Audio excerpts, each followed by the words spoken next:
नमस्कार, एक बार फिर से आपका स्वागत है मेरे चैनल ऑर्थोपेडिक मिस्ट्री में। मैं doctor Shubham Khandelwal, orthopaedic surgeon, आपके सामने एक बार फिर से हाजिर हूँ। आज हम बात करने वाले हैं किसी बीमारी के बारे में।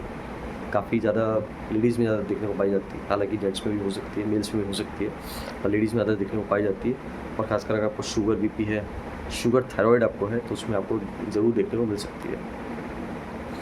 अच्छा, एक और मैं बात बताना चाहूँगा, अगर आप अल्कोहल वगैरह लेते हैं तो उसमें भी आपको देखने को मिल सकती है। तो अल्कोहल बेटर करिए, अवॉइड ही किया कीजिए अल्कोहल लेना, है ना। तो अल्कोहल और स्मोकिंग तो अवॉइड किया कीजिए, बेटर है आपके बॉडी के लिए ना।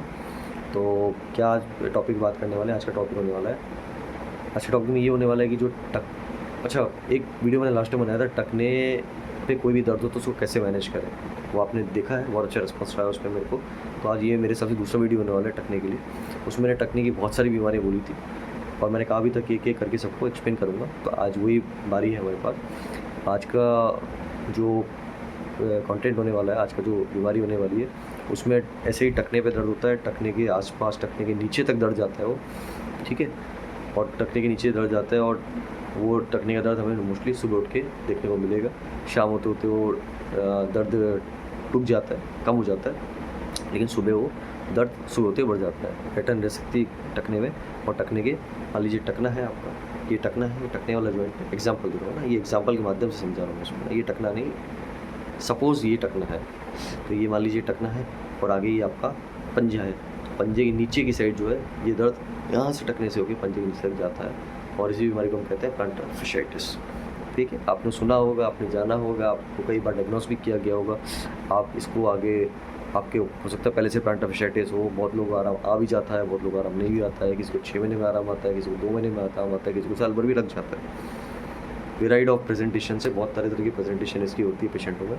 होता क्या है ये सुनेंगे आज, क्यों होता है ये देखेंगे आज, इसका इलाज बताया जाएगा। सबसे पहले देख लेते हैं क्यों होता है, इसका कारण क्या है। कारण मान लीजिए चोट लगी है, कोई भी कारण हो सकता है ना। तो कोई चोट से तो कुछ भी चीज़ हो सकती है। तो चोट लगी हो आपको, मैंने बताया आपको पहले से आपको शुगर हो, थायराइड हो, या फिर आप बहुत ज़्यादा ग्रॉस वर्क करते हैं, या आपका बहुत खड़े होने का या बहुत ज़्यादा बैठने का काम है, इन सब कारणों में ये चीज़ हो सकती है। एक चीज़ और मैं मेरे बयान के अंदर नहीं आता, हालांकि मैं इस पर कभी डिस्कशन इस पर ज़रूर करूँगा। मन में सोच रहा था मैं वेरिकोज वेन्स पे, आपने सुना होगा, आपने जाना होगा, आपको हो सकता है वो भी हो। वेरिकोज वेन्स पे मैं डिस्कशन करना चाहूँगा, है ना। हालांकि हमारी ब्रांच में नहीं आता है, पर फिर भी एक बार डिस्कशन करना बनता है उस पर। लोगों को होती है वेरिकोज वेन्स, इसलिए बोला क्योंकि वेरिकोज वेन भी बैठने की वजह से, चलने की वजह से, की पोजीशन में रहने की वजह से ही बढ़ती है। तो वेरिकोज वेन्स के बारे में अपन डिस्कस करेंगे। अभी अपन डिस्कस करें प्लांटर fasciitis के बारे में। तो इसमें क्या होगा, मोर स्ट्रेटिंग में, लॉन्ग स्टैंडिंग में भी इसका दर्द पड़ता है, ठीक है। तो ये हुआ इसके कारण कि क्यों हो सकता है। इसमें होता क्या है ये अपन जान लेते हैं। तो मान लीजिए मैंने बताया था ये पंजा है आपका, ये पंजे का निचला हिस्सा है। यहाँ पे एक तरह की मांसपेशी, मान लीजिए हिंदी में बोलूँ तो प्लांटर फेशिया नाम की एक मांसपेशी टाइप होती है, जो आपने जो पंजा होता है उसको पकड़ के रखती है, और उसी को जो है आपका ये आर्च बोलते हैं पंजे के। एक बार याद है आपको, मैंने फ्लैट फुट बताया था आपको कि पंजा चपटा हो जाता है। तो दो तरह की आर्च होती है, मीडियल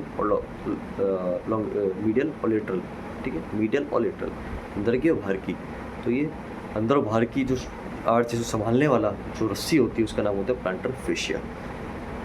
प्लांटर फेशिया, और इसी रस्सियों में अगर सूजन आ जाए, इन्फ्लेमेशन हो जाए, तो उसी को हम कहते हैं प्लांटर fasciitis। इसी प्लांटर फेशिया की रस्सियों में सूजन आ गई तो हमने बोल दिया प्लांटर fasciitis। तो समझ गए होंगे प्लांटर fasciitis क्या होता है। कारण हमने जान लिया है, लक्षण क्या होंगे ये अब जान लेते हैं। तो मैंने बताया जैसे कि ज़्यादातर आपको सुबह होने पे दर्द इसका बहुत बड़ा मिलेगा और शाम होते होते दर्द घट जाता है।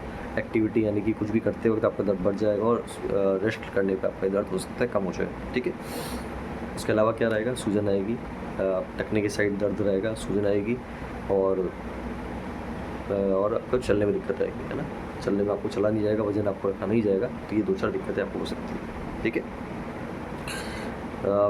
अब आते हैं इसके इलाज पे। हो सकता है आप किसी को थोड़ा बहुत, क्योंकि ये चूँकि ये इन्फ्लेम जाती है तो हल्का सा पैर भी चपटा किसी को मिल जाए, बहुत ही कम होता है लेकिन हो भी सकता है, क्योंकि ये आर्च को संभाल के भी रखता है ना, तो इसलिए ये भी दिखने को मिल सकता है, ठीक है। तो मोस्टली तो 4-5 जो कंप्लेंट मैंने पहले बताई वो रहेगी, वही लक्षण रहेंगे आपको। अब आ जाते हैं इसके इलाज पे। इलाज इसका कैसे करें, क्योंकि बहुत लोग मैंने देखे इससे बुरी तरह प्रभावित हो रखे होते हैं, और उनको रोज़मर्रा की ज़िंदगी में जो काम कर रहे हैं और उनको अपना जॉब कर रहे हैं, अपना कोई भी काम कर रहे हैं, उसमें भी उनको दिक्कत आती है। अब सबके अलग अलग तरह के काम होते हैं, किसी लॉन्ग स्टैंडिंग का होता है, किसी लॉन्ग सेटिंग का होता है, तो उनको इसमें भी दिक्कत आ रही होती है। तो इसलिए मैंने सोचा इस पर अपन को बनाना चाहिए। आ जाते हैं अपन इलाज पे।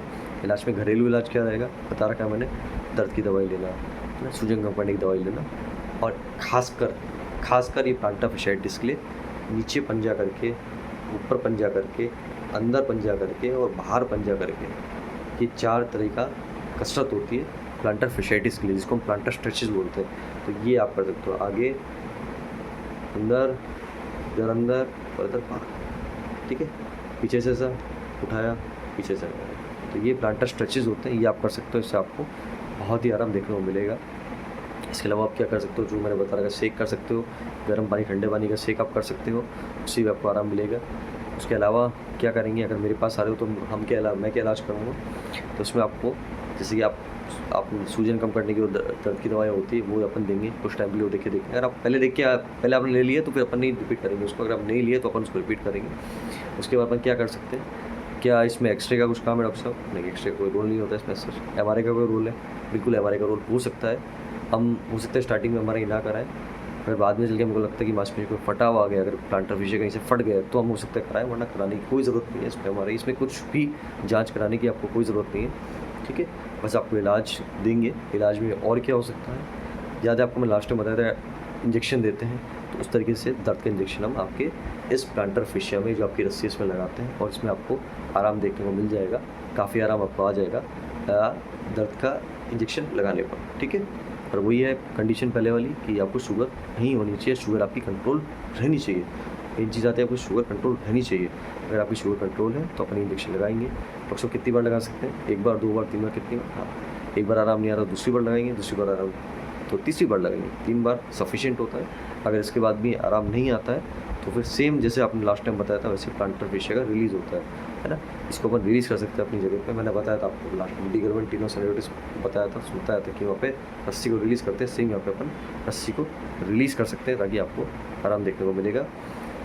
एक्चुअली इसमें क्या होता है कि जो लोअर लिम्ब की समस्या ज़्यादा होती है, जो अपने पैरों गुलेले से लेकर पैरों तक की समस्या होती है, उसमें अपन स्प्लिंट भी देते हैं, सपोर्ट करने के लिए एक चीज़ देते हैं ना, स्प्लिंट मैंने आपको बता रखा क्या होता है। तो उस तरीके से स्प्लिंट और ब्रेस भी अपन दे सकते हैं। इस केस में अपन ब्रेस देना चाहेंगे, एंकल ब्रेस आता है जो आपको सपोर्ट करके रखेगा आपके टखने को अच्छे से। तो एंकल ब्रेस अपन देंगे, आपके टखने को सपोर्ट रखेगा प्रॉपर, जिससे आपकी सूजन भी कम हो जाएगी और आपका जो टखना है वो ज़्यादा मूव नहीं करेगा, तो उसमें हीलिंग बढ़ेगी और सेल्फ हील हो जाएगा, ठीक है। तो ये चीज़ अपन कर सकते हैं, करके देखिए, आपको काफ़ी आराम देखने को मिलेगा। अगर नहीं मिल रहा है इन केस और आपको कुछ डाउट आ रहा है तो मुझसे कांटेक्ट कीजिए, मेरे को व्हाट्सएप पर मैसेज कर दीजिए, मेरे को यूट्यूब पे मैसेज कीजिए, या फिर लाइव सेशन जो मैं करता हूँ उसमें मेरे साथ आप कनेक्ट हो सकते हैं, उसमें वीडियो में भी कनेक्ट हो सकते हैं। और जैसे मैं हमेशा कहता हूँ, आप अपने एक्सपीरियंस शेयर भी कर सकते हैं कि आपको कैसे कैसे इलाज मिल रहा है और आपने क्या इलाज कराया है इसमें। बाकी लाइक कीजिए, शेयर कीजिए, सब्सक्राइब कीजिए मेरे चैनल को। जितना शेयर करेंगे उतना ज़्यादा सब लोगों को पता लगेगी इस चीज़ के बारे में। सब्सक्राइब कीजिए बस। धन्यवाद। नेक्स्ट वीडियो मिलते हैं आपके साथ।